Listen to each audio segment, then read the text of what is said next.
दोस्तों गिरी ट्यूटोरियल के इस प्लेटफॉर्म पे आपका बहुत बहुत स्वागत है। आज जो मैं ये वीडियो लेकर आ रहा हूं हो सकता है कि 2023 का सबसे बेस्ट वीडियो आपके लिए हो, क्योंकि इस वीडियो में मैं आपको बताने वाला हूं कि कैसे ऐसे आंसर्स को याद करें जो दिमाग में नहीं बैठ रहा है। सर याद नहीं हो रहा है, सर बहुत बड़ा आंसर है, सर ये तो मेरे से हो ही नहीं रहा है। ये सब चीजों का आंसर देने के लिए आज मैं आपके सामने आया हूं। प्लीज पूरा का पूरा वीडियो को देखना, थोड़ा भी स्किप मत करना। अगर आप वीडियो को थोड़ा भी स्किप कर दोगे हो सकता है कि मेन पार्टी आप मिस आउट कर दो, और जिससे आप कम से कम टाइम में 10 दिन में अपने सिलेबस को कवर कर सकते हो। तो वैसा मेंटोस फॉर्मूला मैं लेकर आपके लिए आया हूं। अब देखो ये वीडियो इंपॉर्टेंट इसलिए क्योंकि 12th के लिए अब ज्यादा से ज्यादा 20 डेज बाकी है। 20 डेज भी मैं बहुत ज्यादा बोल दे रहा हूं, इतना भी नहीं बाकी है। 10th के लिए ज्यादा से ज्यादा 30 डेज बाकी है बोर्ड एग्जाम्स के लिए। तो यहां पे कुछ इंपॉर्टेंट कुछ चीजें ऐसे बताऊंगा, अगर आप करोगे तो आप जल्दी से जल्दी अपने सिलेबस को कवर कर सकते हो। दोस्तों यहाँ पे अगर आप देखोगे तो एक ब्रीफ आंसर मेरे सामने दिखाई दे रहा है। अब ये ब्रीफ आंसर आपको आई थिंक स्क्रीन पे सिस्टमैटिक दिखाई दे रहा है, और ये अगर ये आप 12th में हो या तो आप 10th में हो, कौन से भी क्लास में हो, आप इस आंसर्स के थ्रू बहुत सारी चीजों को समझ सकते हो। अब यहाँ पे आंसर दिख रहा है, और ये 10th का सबसे डेंजर आंसर है, 3rd लेसन का साइंस 2 का सबसे डेंजर आंसर है, और मोस्ट ऑफ द स्टूडेंट इस आंसर्स को लर्न ही नहीं करते।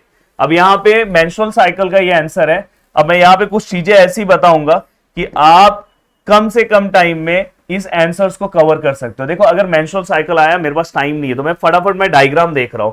मैंने डायग्राम देखा तो डायग्राम भी बहुत हार्ड दिख रहा है, पर मैंने डायग्राम को अच्छे से अगर देखा तो मुझे नीचे कुछ दिखाई दे रहा है। यहां पे कुछ लिखा है, यहां पे कुछ लिखा है, यहां पे कुछ लिखा है, यहां पे कुछ लिखा है। पहले मैं ये 4 चीजों को दिमाग में बिठा लूंगा। तो यहां पे लिखा है कि period of menstruation, period of regeneration of endometrium, और यहाँ पे ओवुलेशन पीरियड है, and period of secretion of gland in endometrium. Sir मेरे दिमाग में नहीं बैठ रहा है भाई, पीरियड ये जो वर्ड्स है ये सब में है। तो पीरियड ऑफ मेंस्ट्रुएशन, तो पहला वर्ड मुझे यहाँ पे समझ में आ गया कि यहाँ पे क्या लिखा है, पीरियड ऑफ मेंस्ट्रुएशन, तो मैं एम से याद कर लिया। देन दूसरा अगर आप यहाँ पे बात करोगे period of regeneration of menstruation endometrium, तो यहाँ पे कुछ रीजनरेशन से रिलेटेड वर्ड है सर, तो RE करके मैं याद रखूंगा, रीजनरेशन ऑफ एंडोमेट्रियम। देन तीसरा तो सर ओवुलेशन, हाँ ये वाला भी मुझे याद हो गया, ओवुलेशन करके है। एंड चौथा है period of secretion of gland, gland ये वर्ड याद होना चाहिए, तो मैं याद रख रहा हूं SGE। अब देखो यहाँ पे secretion of gland in endometrium. तो अब देखो मेरे को देखो चीजें याद हो गई है, कुछ नहीं तो मैं कुछ तो लिख के आऊंगा इस आंसर में। कैसे मैं अपने आंसर्स को फटाफट याद करूं, तो देखो मेरे को याद हो गया, पहला है मेंस्ट्रुएशन, पीरियड ऑफ मेंस्ट्रुएशन, दूसरा क्या है रीजनरेशन ऑफ एंड्रोमेट्रियम, तीसरा क्या है ओवुलेशन है, एंड चौथा क्या है secretion of gland in endometrium. तो ऐसे अगर मैं दिमाग लगाऊं और मैं थोड़ा सा देखूं तो भाई यहां से ऐसा कुछ दिख रहा है। ये देखो, ये अगर आपको पूरा का पूरा नॉलेज भी नहीं है, अगर आपको नॉलेज है तो आपको समझ में आता है कि 1st to 4th day, then ovulation on 14th day, समझ में आता है। पर अगर नहीं समझ में आ रहा तो हमें समझ में आ रहा है कि ऐसा कुछ है, देन इसके बाद ऐसा कुछ जा रहा है, ऐसा ऐसा ऐसा ऐसा कुछ डायग्राम जा रहा है, ऐसा कुछ डायग्राम। मैं डायग्राम को देख के समझ रहा हूं, मैंने डायग्राम को देख लिया।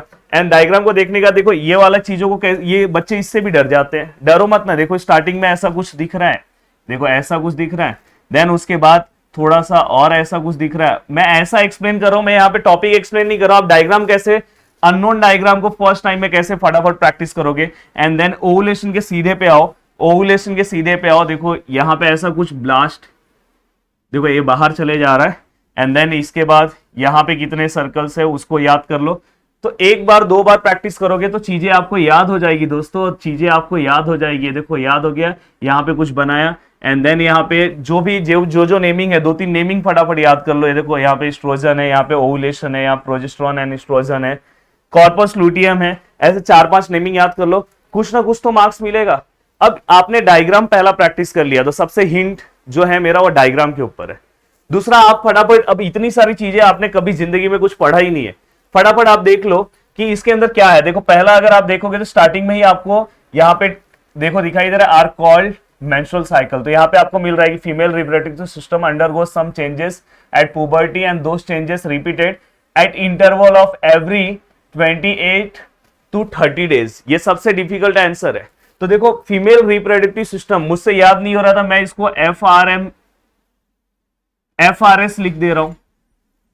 यहां पे मैंने क्या लिख दिया, FRS।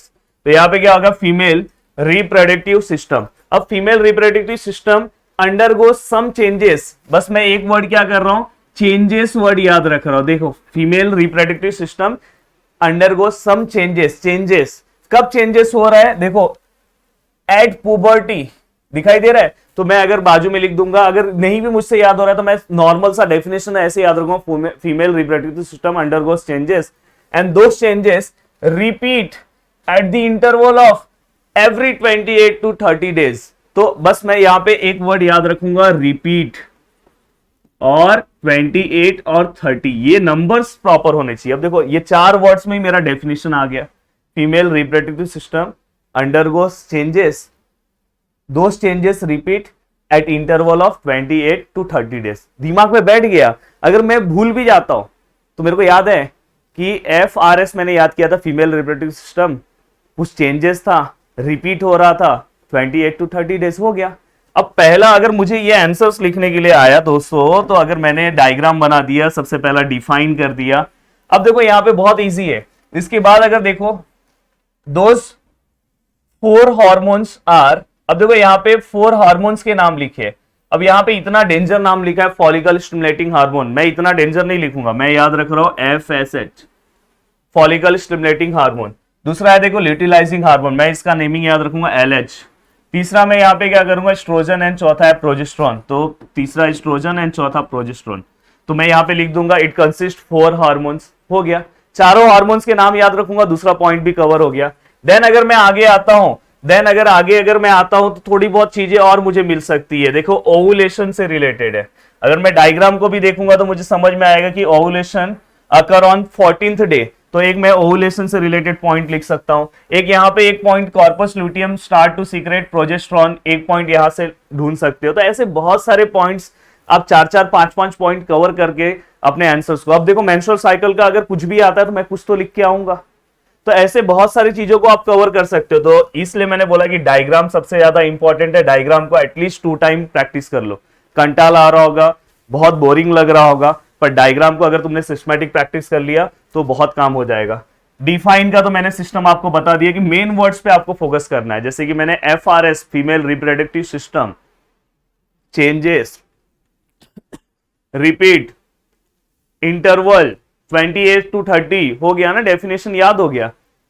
जैसे यहां पे एक डेफिनेशन मैंने लिखा है, the transfer of pollen grain from anther to stigma, ये स्टिग्मा पूरा लिखा नहीं हो, लिख लेना, anther to stigma, anther to stigma, the process is called pollination. तो अगर एग्जाम में आता है व्हाट इज पॉलिनेशन, तो बस मेरे मन में एंथर टू स्टिग्मा याद होना चाहिए। अगर एंथर टू स्टिग्मा याद होगा तो मैं अपने आप आंसर्स लिख सकता हूं। The transfer of pollen grain from anther to stigma is called pollination. Then इसके बाद इजी पॉइंट्स देखो भाई, देखो ये वाला जो क्वेश्चन है, मुझे जो सिंपल लगा, देखो मेरे को ये इजी लगा, corpus luteum start to secrete progesterone याद हो गया। ऐसे इजी पॉइंट्स जो मुझे लगे, जैसे यहाँ पे इट कंसिस्ट 4 हार्मोन्स, वो इजी हो गया। एक आध हार्मोन्स के नाम भूल गया तो भी चलेगा, कोई दिक्कत नहीं है, जितना याद आ रहा है उतना तो लिखो, पढ़ाई तो स्टार्ट करो।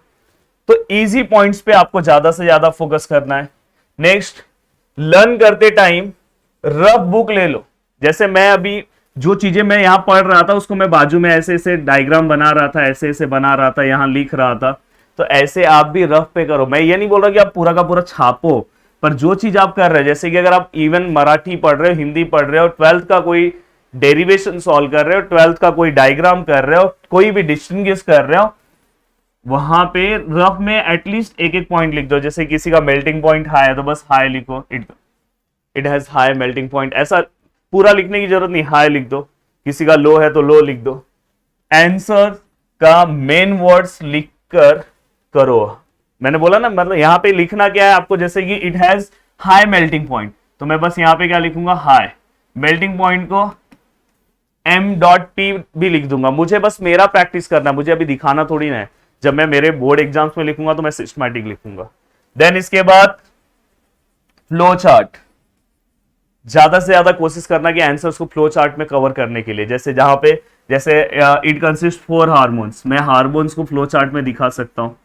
चारों हार्मोन्स के नाम मैं अगर फ्लो चार्ट में दिखा दूं, तो ऐसे कोशिश करना कि बहुत सारे आंसर्स में फ्लो चार्ट ये सब बनाओगे, जिससे आपको ज्यादा, जैसे हिस्ट्री के आंसर्स में कवर कर सकते हो। कीवर्ड्स, ज्यादा से ज्यादा आपको कोई भी आंसर्स अगर आप पढ़ रहे हो तो आपको कीवर्ड्स के ऊपर ज्यादा फोकस करना है। किसके ऊपर? कीवर्ड्स के ऊपर। कीवर्ड्स मतलब मैं क्या बोल रहा हूं, जैसे कि transfer of pollen grain from anther to stigma, तो एक वर्ड कौन सा है मेरा? ट्रांसफर। कहां से कहां जा रहा है? एंथर से स्टिग्मा। तो ये सब चीजें बहुत इंपॉर्टेंट है दोस्तों। तो मुझे ऐसा लग रहा है कि सब चीजें आपको सिस्टमैटिक समझ में आ रही है। तो प्रदीप सर प्लीज आप वीडियो को कंप्लीट कर दो। तो यहाँ पे सब चीजें आपको सिस्टमैटिक समझ में आई, बस ऐसे ही आप प्यार और